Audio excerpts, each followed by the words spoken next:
নমস্কার, আপনারা দেখছেন টক টু বাংলা। আমি অভিষেক রয়েছে আপনাদের সঙ্গে। এই মুহূর্তে যে খবর, দেবের মাস্টার স্ট্রোক, সেই বিস্তারিত আলোচনা করব সেই খবর নিয়ে। কিন্তু তার আগে অবশ্যই টক টু বাংলার ইউটিউব চ্যানেলটা সাবস্ক্রাইব করুন এবং প্রত্যেকটি ভিডিও লাইক, কমেন্ট, শেয়ার করে বন্ধু বান্ধব এবং পরিচিতদের মধ্যে ছড়িয়ে দিন টক টু বাংলা। এবার আসছি সেই খবরে। ঘাটাল মাস্টার প্ল্যান কিন্তু বহু দিনের দেবের প্রতিশ্রুতি ছিল এবং গত 10 বছর কিন্তু সাংসদ হিসাবে লোকসভার অভ্যন্তরে একাধিকবার দেবের মুখে আমরা এই ঘাটাল মাস্টার প্ল্যান নিয়ে আমরা বলতে শুনেছি। এবং এমনকি এমনও ঘটনা ঘটেছিল যে বাংলায় কথা বলা নিয়ে কিন্তু বিভিন্ন সময় বিভিন্ন মহলে দেবকে বিদ্রূপের মুখে পড়তে হয়েছিল, কিন্তু কথা যে বলেছিলেন তিনি তা কিন্তু ঘাটাল মাস্টার প্ল্যান নিয়ে তিনি সংসদের মধ্যে যতবারই কথা বলেছেন ততবারই কিন্তু ঘাটাল মাস্টার প্ল্যান তার মধ্যে অন্যতম গুরুত্বপূর্ণ পয়েন্ট হিসেবে দেখা দিয়েছিল সাংসদ দেবের কথার মধ্যে। সুতরাং গত 10 বছর সাংসদ থাকার পরেও কিন্তু কেন্দ্রীয় সরকারের তরফে যখন কোনো সাড়া শব্দ বা ইঙ্গিত মেলেনি, তখন কিন্তু এইবার দেব আর থাকতে চাননি রাজনীতির মধ্যে। কারণ তার বক্তব্য ছিল প্রমিস করার পরেও মানুষকে তিনি কথা রাখতে পারছেন না। সেই জায়গা থেকে কিন্তু তিনি এবারে ভোট থেকে সরে যেতে চেয়েছিলেন এবং তিনি কিন্তু চেয়েছিলেন যে রাজনীতি থেকে সম্পূর্ণ দূরে থাকবেন এবং তার সিনেমার যে জগৎ সেই নিয়ে তিনি ব্যস্ত থাকবেন।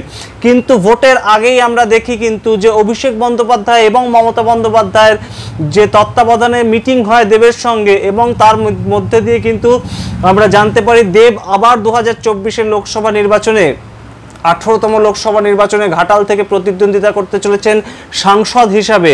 এবং তিনি কিন্তু আবারও ভোটে লড়াই করছেন তৃণমূল কংগ্রেসের টিকিটে।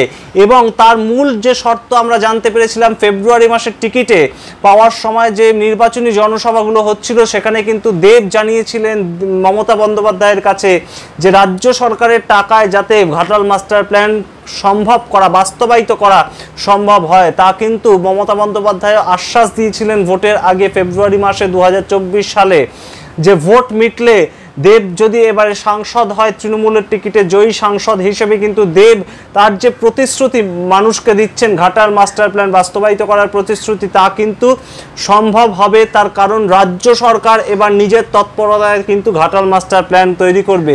আমরা জানি যে ঘাটাল মাস্টার প্ল্যান কিন্তু বিপুল অঙ্কের একটা টাকা তার জন্য দরকার। 1250 কোটি টাকার কাছাকাছি একটা প্রজেক্ট। সেই প্রজেক্টে কিন্তু গতকাল বুধবার সেচমন্ত্রী পার্থ ভৌমিকের সঙ্গে, বিদায়ী সেচমন্ত্রী পার্থ ভৌমিকের সঙ্গে কিন্তু দেব অর্থাৎ দীপক অধিকারী ঘাটালের যিনি নবনির্বাচিত সাংসদ, তিনি কিন্তু মিটিং করলেন এবং রাজ্য সরকারের টাকায় কিন্তু হতে চলেছে ঘাটাল মাস্টার প্ল্যান। এখনো পর্যন্ত দেব এবং পার্থ ভৌমিক উভয় যা জানিয়েছেন, সুতরাং আমরা বলতেই পারি যে এতদিনকার যে প্ল্যান, এতদিনকার যে একটা স্বপ্ন, ঘাটালের মানুষরা যখন বৃষ্টি হয় বন্যায় ভেসে যায় ঘাটালের শহরাঞ্চলের রাস্তাঘাট, সেই রাস্তাঘাট কিন্তু এবারে পেতে চলেছে ঘাটাল মাস্টার প্ল্যান, তার থেকে বাঁচতে চলেছে। বলে রাখা ভালো যে এই ঘাটাল মাস্টার প্ল্যান বা যে কোনো মাস্টার প্ল্যান তৈরি করতে কিন্তু অনেকটা সময় লাগে। এই ক্ষেত্রেও তার অন্যথা হবে না অবশ্যই। সেই ক্ষেত্রে কিন্তু 5 বছর, এস্টিমেটেড 5 বছর সময় নেওয়া হয়েছে। এবং যা জানতে পারছি আমরা সূত্র মারফত, আগামী বছর 2025-এর জানুয়ারি মাস থেকেই কিন্তু তৈরি হতে চলেছে ঘাটাল মাস্টার প্ল্যান। তার ল্যান্ড অ্যাকুইজিশন থেকে শুরু করে বিভিন্ন কাজকর্ম কিন্তু আগামী বছর জানুয়ারি মাস থেকেই তৈরি হতে চলেছে। সুতরাং বুঝতেই পারছেন যে ঘাটালের যে সাধারণ মানুষ, তাদের মুখে কিন্তু একটা হাসি ফুটতে চলেছে যে সাংসদের প্রতিশ্রুতি মতন কাজের কথা অন্তত হয়েছে। এবং আগামী 6 মাস, এই বছরের যে আগামী 6 মাস বাকি আছে, তখন কিন্তু ঘাটাল মাস্টার প্ল্যানের যে প্ল্যানটা সেটা তৈরি হবে। সুতরাং আমরা নজর রাখবো সেই দিকে কি হয়। দেব তার যে প্রতিক্রিয়া, তিনি কিন্তু আনন্দিত এই মুহূর্তে যতদূর পর্যন্ত রাজ্য সরকারের সঙ্গে মিটিং হলো সেই নিয়ে, এবং পরবর্তীতে কি হয় সেই দিকে কতটা বাস্তবায়িত হয় সেই দিকে কিন্তু আমাদের নজর থাকবে। আপনারা দেখতে থাকুন টক টু বাংলা প্রতি মুহূর্তে সমস্ত ধরনের রাজনৈতিক খবর পাওয়ার জন্য। ধন্যবাদ।